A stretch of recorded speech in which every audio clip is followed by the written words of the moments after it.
In today's world, there are different type of political system.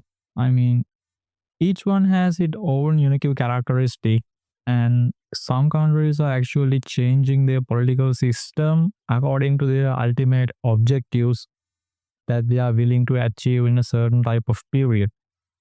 And some countries change their political system because of some other factors like wars, political discrepancies, and as well as the social struggle.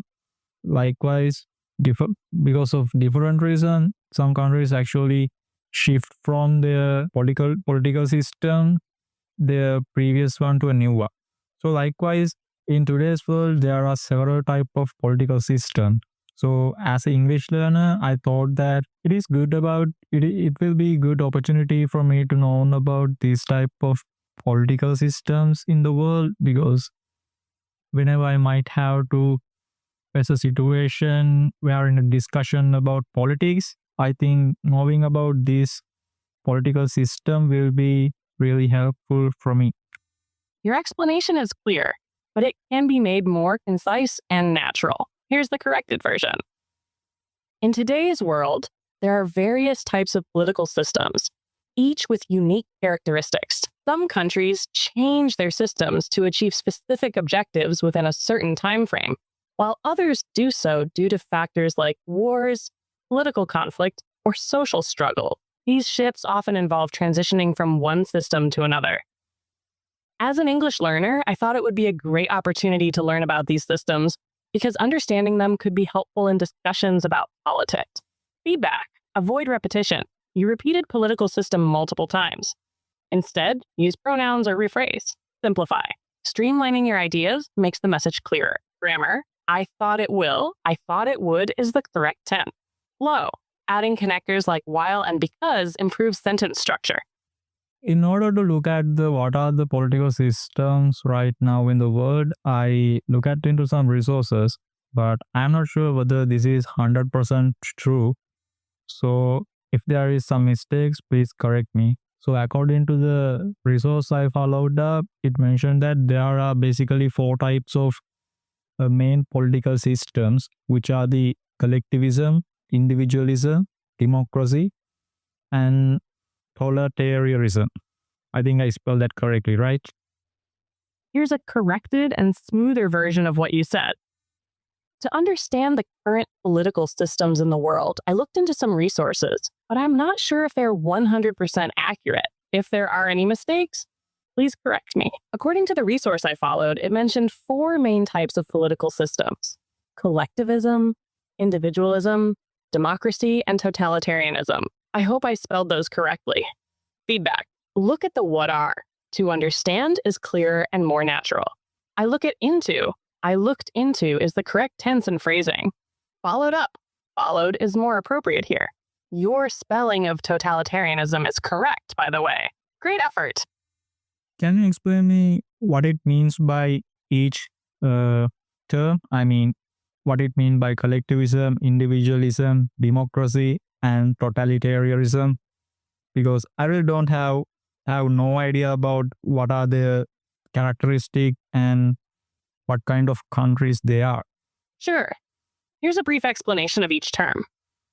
Collectivism. This system prioritizes the group or community over individuals. It emphasizes shared goals, cooperation, and collective decision-making. Countries with a strong collectivist approach might include China or Cuba, where the government focuses on the well-being of the society as a whole. Individualism, the opposite of collectivism, this system values individual rights, freedoms, and self-reliance. It promotes personal choice and responsibility. The United States is often associated with individualism because of its focus on personal liberty and limited government interference. Democracy, a system where power is vested in the people, usually through elected representatives. It ensures participation, freedom of speech, and equal rights. Examples include India, Canada, and most European countries. Totalitarianism. This is an authoritarian system where the government has total control over every aspect of life, including politics, economy, and even personal beliefs. North Korea is a well-known example of a totalitarian regime. Let me know if you'd like more details or examples. Yeah, basically, I would like to know when I followed up these resources under each main component that I mentioned, there are some subversions. Like in collectivism, it also mentioned that as a part of socialism, and under socialism, it is also divided into main two part, which is communist and social democrats. What I mean by them? Great question. Let me break it down for you. Under collectivism, there are indeed subcategories. Socialism. This is a system where the government or community owns and controls the means of production, like factories, land, and resources. The goal is to reduce inequality and ensure that wealth is distributed more fairly. Communism, a more extreme form of socialism, where the government owns everything, and ideally, there is no private property. In theory, everyone works for the collective good, and resources are distributed equally. Countries like the former Soviet Union and modern-day North Korea have been associated with communism. Social democracy, a softer version of socialism that combines democratic principles with social welfare. It allows private ownership, but ensures the government provides essential services like healthcare and education to reduce inequality. Examples include countries like Sweden and Norway. So socialism can range from strict communism to more flexible social democracies, depending on how much control the government has and how resources are managed. Let me know if you'd like more examples. Yeah, I mean, the way I asked you the question earlier, I feel like it is somewhat incorrect. So, how should I ask it correctly? Here's a corrected and smoother version of your question. When I was reading these resources, I noticed that under each main category, there are subcategories. For example, under collectivism, socialism is mentioned, and socialism is further divided into two main parts, communism and social democracy. Could you explain what these terms mean? Feedback. When I followed up these resources, when I was reading these resources, sounds more natural. Under each main component that I mentioned, under each main category is more concise. Great. Under totalitarianism, also, I found there are 4 subcategories like communist totalitarianism, theocratic totalitarianism, tribal totalitarianism, and the last one is right wing totalitarianism. So, what are the meaning by those terms? Here's what each type of totalitarianism means. Communist totalitarianism. This combines communism with totalitarian control. The government owns all property and resources while exercising absolute authority over political and social life. Examples include the former Soviet Union and North Korea. Theocratic totalitarianism. In this system, a religious authority or leaders claim divine guidance, and laws are based on religious principles. Iran is an example of a theocratic system. Tribal totalitarianism. This occurs when one ethnic or tribal group dominates the political system, often excluding other groups. It's seen in some African nations where tribal loyalty shapes governance. Right-wing totalitarianism. This form rejects communism, but emphasizes strict control over society to maintain order, often promoting nationalism and suppressing opposition. Nazi Germany under Hitler is a historical example. Each type reflects a different way of exercising total control over society. Let me know if you want more details. Yeah, I mean, right now in the current world, I assume that we cannot see this every type of political system in the world. But generally, I think we can see 3 or 4 types of political systems in most of the countries. So, according to the newest information and resources, what type of political systems are commonly established in the countries right now in the world? Currently, the most commonly established political systems in the world are democracy, authoritarianism, communism, and monarchies. Here's a brief overview. Democracy. This is one of the most widespread systems, with countries like the United States, India, and many European nations adopting either direct or representative forms. Citizens have the right to participate in governance through voting and other democratic processes. Authoritarianism. This includes systems like dictatorships and totalitarian regimes. In these systems, power is concentrated in a single leader or a small group, often with limited political freedoms. Examples include North Korea and certain military-controlled states.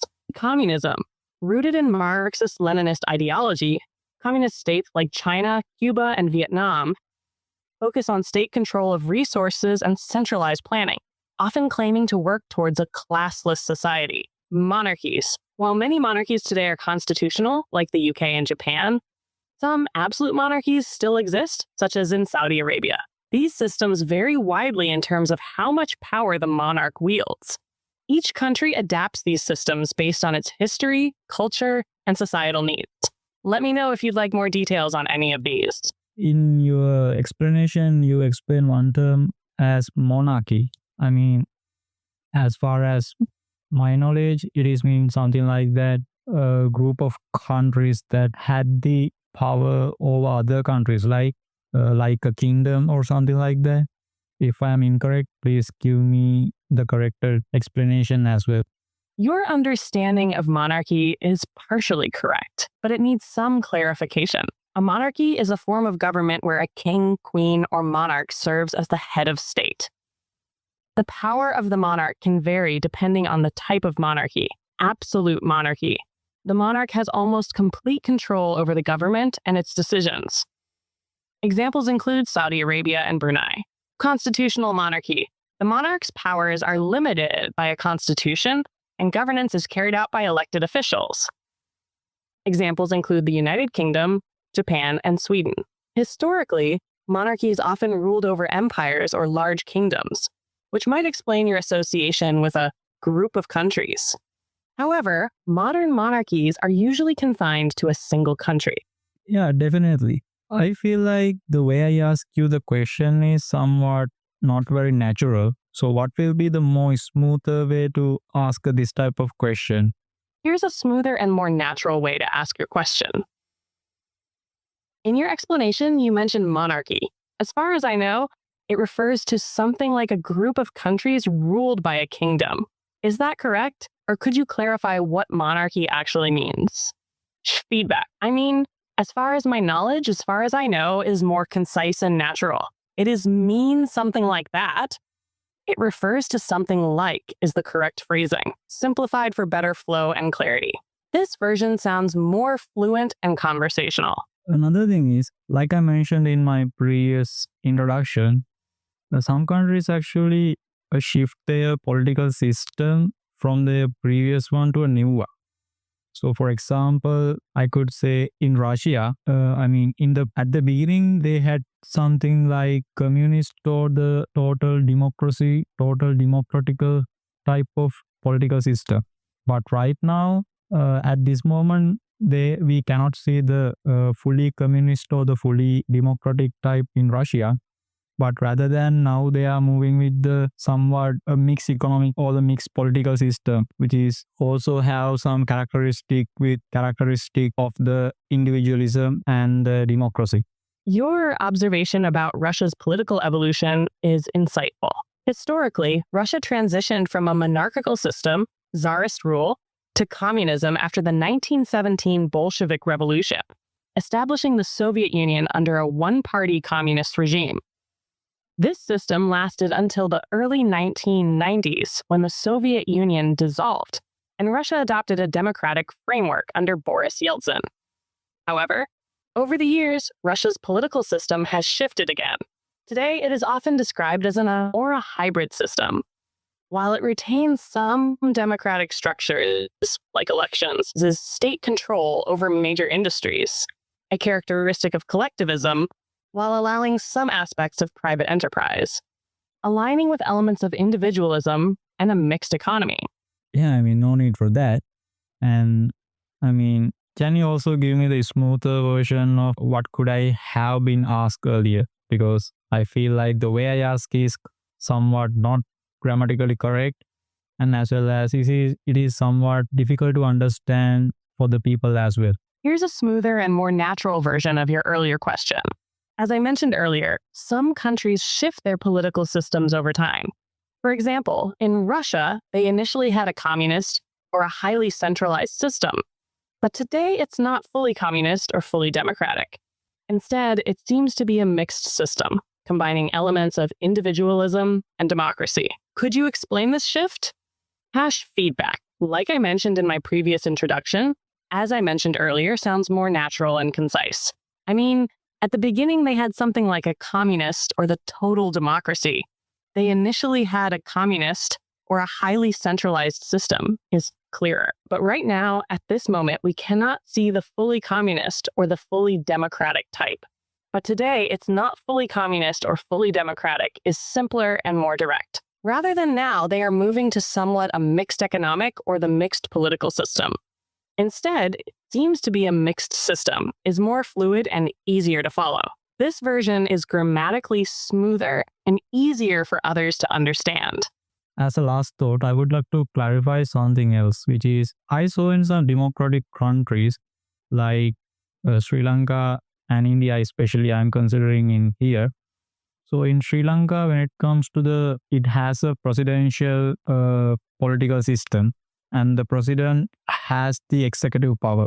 But when it comes to India also have some characteristic of the presidential political system, but in their president is somewhat a nominal person. He doesn't have any executive power. So what is the difference about between these type of political system? And before you giving me the answer, please give me the smoother version of what I could ask of this and how I could ask this. Here's a smoother version of your question. I've noticed that Sri Lanka and India both have presidential systems, but there's a difference in the president's role. In Sri Lanka, the president holds executive power, while in India, the president's role is more ceremonial and lacks executive power. What's the difference between these two types of political systems? Feedback. As a last thought, as a final point, or to clarify something else, sounds smoother. Democratic countries like Sri Lanka and India especially, I am considering in here. I've noticed that Sri Lanka and India both have presidential systems is clearer. When it comes to in is more concise and natural in this context. What is the difference between this type of political system? What's the difference between these two types of political systems? Is more grammatically correct. Let me know if you'd like more details on the difference between these systems. Yeah, can you explain me what is the difference between these systems? The key difference between the presidential systems in Sri Lanka and India lies in the powers of the president. Sri Lanka operates under a semi-presidential system where the president holds significant executive power. The president is both the head of state and the head of government, meaning they control key executive functions like the military, foreign policy, and appointing the prime minister. In this system, the president has a strong influence over the country's governance. India, on the other hand, has a parliamentary system with a ceremonial president. The president of India is the head of state, but the real executive power lies with the prime minister and the cabinet. The president's role is largely symbolic, and they perform duties such as signing bills into law and representing the country ceremonially, but their powers are limited by the Constitution and are exercised on the advice of the prime minister. In summary, while both countries have a presidential title, the extent of the president's powers varies greatly. Sri Lanka's president holds executive powers, while India's president has a largely symbolic role with no executive authority. Yeah, great. And before we wrap up the conversation, can you tell me how do we address this type of political system? I mean, what do we call to them? The political systems you're referring to can be classified as follows. Sri Lanka's system is generally called a semi-presidential system. This system combines elements of both presidential and parliamentary systems. The president holds significant executive powers, while there is also a prime minister who handles day-to-day governance. This system is also referred to as presidential parliamentary. India's system is called a parliamentary system of government. In this system, the president is the ceremonial head of state, and executive powers rest with the prime minister and the cabinet. The system is sometimes called parliamentary democracy. So, to summarize, Sri Lanka, semi-presidential system, India, parliamentary system. These terms describe how power is distributed between the head of state and the government. Yeah, thank you for your help. You're welcome. I'm glad I could help. If you have more questions in the future, feel free to reach out. Good luck with your English learning and understanding political systems. In today's conversation, we actually discuss about different political systems in the world, and we also especially talk about the political systems in India and as well as Sri Lanka in briefly, and also we dive into the political aspect of the Russia and how it evolved step by step into its current self. So I think from today's conversation, you will also gain some valuable insight regarding how you should speak and some of the meaning of the words that we need to use in the conversation of when we are talking about political system. Thank you for listening to the podcast, and with another episode, let's meet another day. If you like, please subscribe to my podcast channel, and we are available on the Spotify and as well as Apple Podcast. And apart from that, there are some other episodes that I did earlier. So if you like, you can check them as well. Thank you.